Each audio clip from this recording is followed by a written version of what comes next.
KLIA அனைத்துலக விமான நிலையத்தின் ஏரோட்ரெயின் சேவை நாளை நவம்பர் 15ஆம் தேதி தொடங்கி இரவு 9 மணி முதல் காலை 7 மணி வரை ஒட்டுமொத்த சோதனை, பராமரிப்பு மற்றும் சீரமைப்பு பணிகளுக்காக நிறுத்தப்படும்.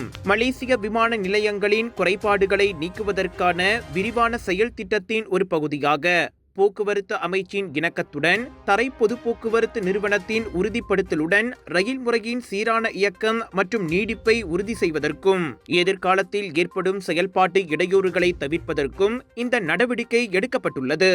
KLIA போன்ற அனைத்துலக விமான நுழைவாயில்களில் ஏரோட்ரெயின் நம்பகமானதாகவும் பாதுகாப்பாகவும் இருப்பதை உறுதி செய்வதோடு முந்தைய இடையூறுகளின் மூல காரணங்களை முறையாக நிவர்த்தி செய்ய இந்த நடவடிக்கை அனுமதிக்கிறது. அதே நேரத்தில் பயணிகளின் பாதுகாப்பு மற்றும் சிறந்த சேவைக்கான கடப்பாட்டை மீண்டும் உறுதிப்படுத்த இந்த நடவடிக்கை எடுக்கப்படுவதாக மலேசிய விமான நிலையங்களின் நிர்வாக இயக்குனர் டத்துமுமாட் இசானி கானி விளக்கினார். 3 செயல் நடவடிக்கையாக அமையும் இந்த திட்டம் டிசம்பர் 15ஆம் தேதி பூர்த்தியடையும் என எதிர்பார்க்கப்படுகிறது. முனையங்களை மாற்ற வேண்டிய சேவையை குறைக்க பிரதான முனையத்தில் அதிக விமான புறப்பாடுகள் மற்றும் வருகைகள் அமைக்கப்படும் என்றும் அவர் தெரிவித்தார்.